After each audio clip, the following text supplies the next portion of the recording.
mu gihugu cy'Ubwongereza twese twari tuhanze amaso amakipe ndetse n'imikino yabaye ni myinshi cyane ariko match capitale y'iyi weekend yari match igomba guhuza ikipe ya Man City n'ikipe ya Arsenal kubera ko yagombaga kugira ijambo rikomeye cyane kuri course y'igikombe cya championnat mu gihugu cy'Ubwongereza ku munsi w'ejo rero saa 11 n'igice ikipe ya Arsenal yamanutse mu kibuga Etihad ya gusura ikipe ya Manchester City. Kipe ya Man City umutoza panga 4-2-3-1 barimo muzamu Gianluigi Buffon, Donnarumma nako hanyuma Abdul Kadir Kusanov na Marc Guéhi bari mu team of defense niko O'Reilly wagirize match itarabaho kimbega umukinnyi mwiza cyane wambaye nimero 33 yakina inyuma ku ruhande rumwe. Matheus Nunes yakinaga yambaye nimero 27 mu mugongo nawe yararimo arakina kuri kabiri. Hanyuma Bernardo Silva na Rodri bari hagati mu kibuga imbere yabo hakinaga abakinnyi batatu barimo Antoine Semenyo, Ryan Cherki ndetse na Jeremy Doku. Hanyuma Erling Brot Haaland ariwe rutahizamu. Hanyuma mu ikipe ya Arsenal David Raya yari yabanje mu izamu, Gabriel Magalhaes na William Saliba mu team defense, Christian Mosquera ndetse na Piero Incapi. Hanyuma Declan Rice, Martin Zubimendi na Martin Odegaard. Imbere hari batatu barimo Eberechi, Kai Havertz ndetse na Noni Madueke. Match rwose abatoza bayinjiramo ubona rwose iri cyangwa se irimo tension yo ku rwego rwo hejuru. Biza kurangira rero ikipe ya Man City niyo yatsinze umukino ariko igice cya mbere cy'umukino cyari cyarangiye amakipe y'amaganya igitego kimwe kuri kimwe. Ni match yarimo expectation nyinshi cyane kuri buri ruhande Rugaju, ariko byaje kurangira uri mu rugo ari ubonye faveur. Tujyanemo mu bitekerezo by'abatoza ndetse n'icy'umukino waruvuze. Icyambere buri wese agomba kubanza kumva ko ikipe ya Manchester City ibi yakoreye Arsenal ntabwo ariyo ya mbere ibikorewe, kuko amakipe atatu ubwo Arsenal yabagiye ya kane yagiye guhura na Man City iri ku mwanya wa kabiri. Ayo makipe ari aya mbere muri Premier League, bisaba ko Guardiola atsinda iyo match kugira ngo afate umwanya wa mbere cyangwa se agabanye ikinyuranyo yagiye abikora. Umuntu wenyine washoboye gukora ikintu gisa n'icyo ni Sir Alex Ferguson mu myaka 26, nawe yabikoze inshuro enye gusa kuba ari ku mwanya wa kabiri agatsinda ikipe ya mbere ariko yitsinze muri phase retour. Sivuga muri phase ari gufata ikipe muri phase retour ifite umwanya wa mbere ukayitsinda woru wa kabiri. Ibi bigaragaza iki rero? Bigaragaza yuko Manchester City winning rate ya Guardiola iri kuri hejuru ya 80% yo gutsinda mu kwezi kwa kane by'umwihariko. Biprova ko ikipe ya Man City izi gukina match zikomeye cyangwa izi gutsinda aho rukomeye, ari naryo banga ryakomeje kumusunika. Si igitangaza rero ko bapangura amanota ya Arsenal ku buryo natsinda Bane nazayamaramo akanayiga imbere mu buryo bw'ibitego naramuka atsinze 2-0. Ibi rero bigasa naho mu by'ukuri byongeye gushimangira ubushongore n'ubukaka bw'ikipe ya Man City mu bice tugiye kugarukaho bike cyane. Reka duhere ku kintu cyitwa gutwara igikombe. Gutwara igikombe ni ijambo ubwaryo riteye ubwoba. Kuba uwa mbere biteye ubwoba. Biteye ubwoba kubera yuko iyo uyoboye nka kuri Arsenal yafashe byibura guhera mu kwezi kwa 10 ikabi ya mbere, ubuhindutse umuhigwa buri kipe zose zisigaye ugomba kuba uri mwiza cyane kuko buri wese abashaka kuguhagarika. Ibyo rero Arsenal imaze igihe irwana nabyo, irwana no kugumana umwanya wa mbere, ariko ijambo rigaragaza ko ufite ubushobozi bwo gutwara igikombe naho rukomeye cyane when it mattered most. Aho rero niho Guardiola azi gukora cyane, hagaragaye ko Arteta adashoboye gukora. Ikimenyetso nuko Arteta match enye zeruka zose za championnat ikipe ya Arsenal yagiye igaragaza intege nke ku rwego rukabije cyane. Uko kwezi kwa kane ateyemo match 5 Arteta atakaze 3 anganya imwe atsinda indi. Niba turimo turavuga ngo ikipe irashaka igikombe, ikaba ishobora gutsindwa na AFC Bournemouth, ikaba ishobora gutsindwa na Man City bahataniye igikombe, ikaba ishobora nanone nepo bijyananye n'igikombe ugakurwamo na Southampton watakaje Carabao, ukimara gutakaza Carabao noneho na Southampton gukuramo noneho ugeze muri ya faze za nyuma igikombe wakagitwayemo. Ibi ni ibishimangira ko ahari ingufu zakoreshejwe mu gihe kitari ngombwa, igihe cyari ngombwa zirashira cyangwa zirabura. So byatweretse ko Arsenal si ikibazo cya Man City gusa yitwara igikombe cya shampiyona, si na Man City gusa yitwara Carabao, ni n'ikibazo cy'uko ntabwo yarivariza kuko no ku makipe matoya nka Southampton yagaragaje intege nke. So iki kiba ari ikibazo rero cy'ikipe muri rusange. Wewe wari positionnye wishyira mu mwanya buri wese yakureba nk'ikipe ikomeye, ariko mu by'ukuri udafite ibirwanisho bihagije mu gihe byaba bikenewe yuko ugomba kugaragaza imbaraga. So icyo ni icyambere, mentally they are not ready. Iki nicyo biba bisobanuye. Hari abantu bazakubwira ngo Man City abakinnyi beza ngo bakomeye ngo Pep asanzwe abikora, iyo ni ingingo imwe, ariko se Southampton yagukuyemo muri FA inshuti yanjye bite? Ntabwo ufite ubushobozi burevariza n'ikipe nka Southampton. Ni ikibazo nyine kiri mento, si ikibazo cy'abakinnyi. Kuko iki gihe muri football bakita ni igihe cyo kurwana psychological battle, ni urugamba rwo gutekereza, ni urugamba rusaba ubwonko, kuko ingufu z'umubiri ziba zaragabanutse cyane, ariko urabishaka bingana iki, wa fighting bingana iki. Icyo ni icyambere. Cya kabiri cyatakaye ku ruhande rwa Arsenal cyanabaye igikomeye ku ruhande rwa Man City, no kuvuga ngo iyo umuntu yicaye akakubwira ngo njyewe ndabizi yuko ikintu kiri mu mpereze gushyira ibintu mu biganza byanjye no gutsinda Arsenal, and he does that, so akabikora nk'uko nguko yabipanze, kumbwira ngo Arsenal yagize match nziza nk'uko abafana bawe bamwe babivugaga, ibyo ngibyo ni bya bindi bakubwira by'uko mu by'ukuri umuntu ujya gupfa abanza gusamba. Ntacyo bimaze, Andrew zatarapfa, nta kintu bifashije ku ruhande rwa Arsenal kumbwira yuko mu by'ukuri ngo kayi ngo yatsinda uriya mutwe ngo twateye poto ngo ebyiri ngo twabuze amahirwe, ngo urebye football icyo kintu cyitwa amahirwe usibye ko nanacyemera cyane, nayasanga uwiteguye. Niba ushobora gutsindwa the same goal isa niyo watsinzwe muri match za Carabao, ni ikibazo. Igitego cya kabiri niko rero n'ubundi yari amaze kwiprojecta muri box, mugende muri ya footage Odegaard yabwiye Martinelli Donnarumma afashe umupira n'amaboko arawujugunya, Ode ahamagara Martinelli ati ugira ubwenge mutwe wawe haruzura neza, uri umusazi, twagushyiremo kumarika uyu mukinnyi kuko n'umukinnyi uri danger, banaze baro mu mugongo, uri hehe? Uwo niko Oreri bahaye umupira yahise anyuramo hagati, harimo igikorodoro, atanga baro kwa Doku, hanyuma niko Oreri yinjira muri box, bya bindi asanzwe akora byo gusangamo harani kugira ngo babe babiri, umwe akajya kuri poto ya mbere undi ku ya kabiri. Iyo baro Doku yayifasha yerimina abakinnyi ba Arsenal babiri, ahereza niko Oreri ahita pasa Haaland atsinda igitego cya kabiri. Ni baro yakozwe n'abakinnyi batatu gusa kabisa, niko Oreri Doku, niko Oreri Haaland igitego. Ukibaza nk'ikipe ifite iyo defense iri solide yarwanaga no kuvuga ngo ikintu icungiraho ni ukurinda, ni gute baro iva mu kibuga cya Man City ikambukiranya umurongo w'abanyakibuga kabiri, ikinjira kuri couloir, ikinjira muri box, ikarindwa haranda akora finishing igitego purely umukinnyi n'umwe wa Arsenal atigeze akora kuri iyo baro. Ni ikimenyetso kikwereka yuko iyi ni ikipe baro yayiteye.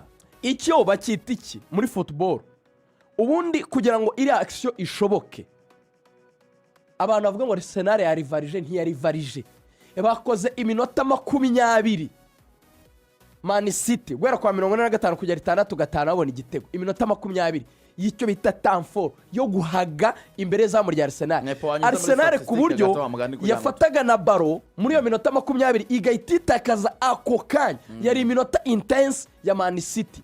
Icyo rero icyo bagufasha ni iki, icyo gihe bahita badeclencha defense, ni ukwicagagura. Ntabwo sinshaka kugwaga iminota 20, ari nabyo bakoze bajya muri Carabao gutwara igikombe, nabwo baza Arsenal iminota 20 bayitsindamo 2. Niba umuntu ashobora gufata iminota 20 ari gutegeka baro, witeguye gupfa nyine, so be ready to die.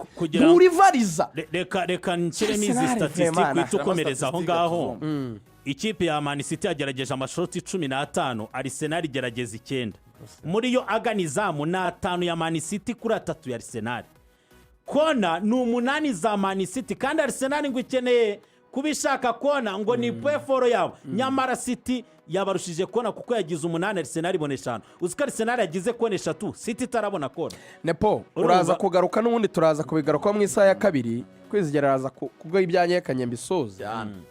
Uraza gushyira mu busesenguzi bwo mu kibuga cyane. Ngende kuri bato irimento cyane.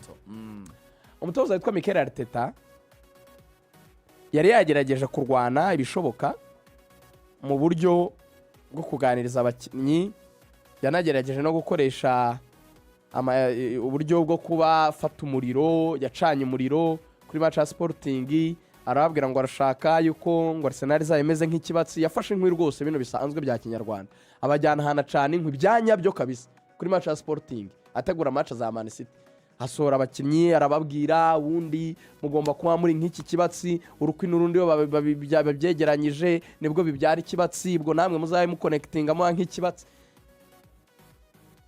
Icyo Pep guha ni kimwe, iteka ryose yakinize match zikomeye, yiha ukuri ko gushyira amakipe muri pozisiyo yo guhindagura ibyemezo byayo, we akaguma muri pozisiyo ye.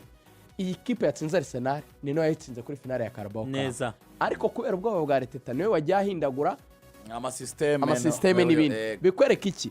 Iteka ryose amakipe yose ajya gukina na Guardiola, impamvu ari generale, njya mwita generale Pep Guadiola, nukuvuga ngo kuri champ de bataille we yempoza kukwataka. None Arsenal kubanzamo ababirabura babiri, gufata Madueke ndetse na Eze ku ruhande, burya igitekerezo cyari cyari gufunga kuruhare za Man City, gufata Mosquera ndetse na Hinkapi bakabashyira ku ruhande, aba bose aba center back no gufunga impande za Man City. Wowe turi gukina urwana no gufunga impande zacu, twe twazifunguye turarwana no kukumena. Njye naje kukwataka waje kundefanda, reka mutsinde. Dufana amakipe tuba twifuza ko yitwara neza, ariko buriya umuntu ufite amahirwe yo gutsinda umukino cyangwa se umuntu uri mu mbaraga zo gutsinda umukino, yakabaye ari umuntu uri gukina neza kurusha undi. Yego, ntabwo umuntu ufite amahirwe yo gutsinda umukino yakabaye ari umuntu umunyantege nke kurusha undi. Tubirebe muri ubu buryo.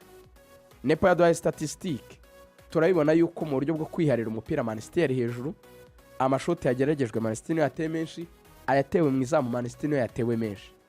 Ariko noneho Man City ari hejuru ya 60 kuva match itangiye kugera irangiye. Yego, passe 400 indi iri muri 200 na. Noneho niba ibyo bintu bibaye, ubirebera mu kibuga no twari tugiye ku breaking down gatoya. Guardiola equipe type ye uko yakabaye, ntigeze n'umukinnyi n'umwe agira uwahindura. Buriya ni 11 beza ba Man City nibariya rwose, nta n'ikindi abashaka guhindura. Ariko Arsenal ifashe ikipe yari isanganwe, iyihinduye kubera umushinga w'umukino wa Man City. Bivuga ngo imitoreze ya Guardiola ntihinduka, igitekerezo ni kimwe, ataka and attack. Ariko kuri Arteta yazanye igitekerezo cyo ngo ni gute nahagarika ubusatirizi bwa Man City. Yabutinye, ubwo nicyo bisobanuye deje. Yabutinye. Urugero ruroroshye, iyo ufashe umukinnyi ukina kuri kabiri ukazana mu center back ukashyira mu square, ukavuga ngo nakine kabiri ukakora Ben White, ni ukuvuga ngo Ben White uzi ko kina yataka cyane, urashaka gushyira mu defenseur ukina aguma inyuma cyane, aza guhangana na pace ya Doku. Deja uremera ubushobozi buri muri Doku, ukanemera ko umukinnyi wawe ukina kuri kabiri mu busanzwe atamushobora. Tactically simba ifite ikibazo kuba mu square yaje kuri kabiri, ndabyumva. Ariko ikikwereka ko biri wasi nuko urwo ruhande n'ubundi Mosquera nubwo ahari ntabwo biguha amahoro n'umutuzo muri wowe, uracyafite ubwoba bwa Man City, uravuga ngo reka nongere ndebe ubundi buryo nakongera kuzirika, probably wenda nongere ndebe ko nahagarika nanone Pep Guardiola mu makuruwari, ukongera ugafata imbere ye neza ya Mosquera, ukagenda ukashyira Noni Madueke kugira ngo Noni Madueke nawe azajya agaruka aze gufasha Mosquera. Kuko mu busanzwe ubundi abakinnyi babiri tuzi kuri Arsenal ni Trossard na Martinelli. Yego, barwanira uruhande, urundi rukaba ari urwa Bukayo Saka. Yego, Bukayo we ntiyarahari, ntabwo twarenganya umutoza. Uraje Hinkapi agiye kuri gatatu. Hinkapi n'ubundi hari igihe agiye hakina muri sezo. ufashe na eze umushyize ku rundi ruhande umuhengetse ku ruhande, ibyo kumuhengeka byo si ikibazo, wenda yanahakina kugira ngo nawe afatanye na hinkapi kuza gufunga uru ruhande ruriho Semenyo na ba Bernardo Silva. Abakinnyi ba Arsenal ntabwo badefenderaga mu kibuga cya Arsenal, oya bapresingiraga Man City mu kibuga cya Man City rwose, basohokaga bakayisanga mu kibuga cyayo bakayipresinga kugira ngo babuze gusohora umupira. Man City gaposesinga gahoro gahoro ikareba ukuntu usohora, Arsenal ikagira icyo kintu cyo kuba solide muri defense yayo. Ariko ikibazo nari mfite ni mu gihe ubonye umupira urawukoresha iki? Iyo yawubonaga hinkapi Mosquera offensively si beza, usatira si beza. Hanyuma rutahizamu Kai wamuhengetse ari gukina nka false 9. Hanyuma wagize abakinnyi bamwe abantu bafite izo nshingano ebyiri kudefana no kwataka, Eze na Madueke, umwe agomba kuba asa n'uguma muri mediane kugira ngo kapiteni Odegaard project ajye gufidinga Kai Havertz wenda n'umukinnyi wo kuri kabiri cyangwa kuri gatatu umwe wazamutse. Mu by'ukuri hari ikintu cyo kuba very conservative cyangwa kutirekora bihagije mu gusatira mu rwego rwo kugira ngo bequilibre defense na attaque, batinya ko Man City mu gihe batakaza umupira yahita bataka cyane ikabatsinda. Ubwo bwoba rero nibwo nashakaga kuvugaho gatoya. Ubwo bwoba butuma iteka bakwirezeriva iyo ukina na Man City, ukumva ko ufite double chance, ukumva ko kunganya bihagije. Arteta ubugize gusa, Arteta arabugize kuko match ebyiri zerukanganyije na Man City kuri iki kibuga. Ariko usibye Arsene Wenger yaherukaga gutsinda 2015 ibitego bibiri byatsinzwe na Cazorla ndetse na Giroud, niwe watsindiye ku kibuga cya Man City 2015. Pep akiza niwe wenyine washoboye gutsindira Man City ku bwa Pep ku kibuga cyayo cya Man City Etihad. Abandi igikomeye bashoboye gukora ni ukunganya. Bivuga ngo iki? Si indwara y'ubwoba ije muri Arteta gusa, ni indwara nawe nayi yabanye nayo n'abandi bose batoje Arsenal nyuma yawe nga babanye nayo. Bisobanura iki? Ibi niba batarageraho kubirenga ngo bumve ko bajya Etihad gutsindira nk'uko Man City giza Emirates kahatsindira, birasobanura ko bari munsi ya Man City. In other words, niba udafite ubushobozi bwo kuntsinda, wikumva yuko wantwara igikombe kuko uzaprofita ngo abandi ngo bazakunsindira. Ntabwo wari wagera kuri level yo kurivariza niba utanyitsindira. Ibi bintu kugira ngo Klopp abishobore, umwaka yatwayemo igikombe yarushije Man City amanota 10 yarayitsinze. Be ready to beat me niba ukeneye kuntwara igikombe, kuko na Pep igihe yatwaraga Guardiola yatwaraga Klopp ibikombe yabwa yamutsinze. Ndabyibuka ari na match amutsinze 2-1 cyagiye amurushije inota rimwe. Igitego cya kabiri cya Man City icyo gihe cyatsinzwe na Leroy Sané, ishoti rikomeye cyane. Icyo gihe Liverpool itera n'umupira Stones zawukuriramo mu murongo, byari bigiye kwa 2-2. Nabwo byari byatangiye bamurusha amanota 9, araza agenda apangurura atsinda match 14 za nyuma. Now isomo twakuramo ni irihe? Icyo nshaka kubaza ni kimwe. Uwo bita Arteta nimugoroba interview yari ngufi ariko yari yasobanuraga ko atarare kuri igikombe. Yagize ati the Premier League bari bamaje ati uracyategera kuri igikombe. Aravuga ngo they have a game in hand. We are 3 points ahead, 5 games to play, game on. Nuvuga ngo ntago turarekura, ntago bakarekuye, ntago turarekura. Byongereho witwa Declan amaze match ikimara kurangira batatu b'abakinnyi ba Arsenal bamufesinze kwa kuri nyine match kirangira abantu uri hafi ugasuzanya nabo. Yari captain Ode, yari Kai ndetse na Jokles. Yabwiye ngo it's not done. Niryo jambo ryo nyine yababwira uwamugeragaho wese. Ni nk'ubutumwa yahise ategura Declan ako kanya. Uwamugeragaho urumva ko ari n'aba graduate. Yabwiye ati it's not done, ntago birarangira. Ku rundi ruhande Pep Guadiola yavuga ngo the table speaks for itself. They have been the best. Congratulations to the guys. but don't lose the focus. Wango yavugaga ku bakinnyi be uburyo bitwaye muri uwo mukino, avuga ati bakinnye neza cyane, urumva bakomereza, ariko ntimutakaze intego. Ubwo uravuga isomo nawe urahamanya na Arteta ko igikombe atarakirekura, hanyuma turebe na games basigaranye. harimo utumaca turi turiki wapfa kugiriramo akizere. Nk'iyi bane rero ni ugukubitwa ntacyo kubaza. ko Man City ifite Crystal Palace, ikagira Burnley ejo bundi kuwa gatatu, irahera kuri bane, irahera kuri Burnley. Crystal Palace bazashakira undi munsi wo ni kirarane. Bakagira Everton bayisanze mu rugo away, bakagira Brentford mu rugo, bakagira Bournemouth ya Iraora. mace 10 atadatsindwa nawe iwaje. Bakagira Aston Villa iri unpredictable bari mu rugo. umva nkubwire, Guardiola hari ikintu kimwe agenderaho nka principe, kandi icyo kintu twari kiganiriye hano imyaka ibaye myinshi pe. Guardiola arakubwira ngo as long as it is in my hands, biri mu biganza byanjye, I can control it. nabigenzura nkabiha umurongo. Ibintu bisize mu biganza byanjye, nkaba nzi ko ninsinda imikino nsigaje igisubizo ari uko nzatwara igikombe, mu gihe nzarusha Arsenal ibitego nayo mu gihe yatsindiye yayo. Urugamba ruba rugiye kuzana nubwo gutsinda ibitego byinshi, agiye kuzajya zinyagira. Nta nubwo agiye kuzajya zitsinda, azajya zinyagira, kuko harimo na bato noneho y'ibitego. Kuri iyo bato y'ibitego banisha kurya nk'ibitego nka 6 kugira ngo utinyemo iyo bato y'ibitego. Turajya muri uku kwezi kwa kane, Man City iteyemo match enye ziri kurusha wenda ushyizemo na Carabao imbere y'ukwezi kwa kane gato.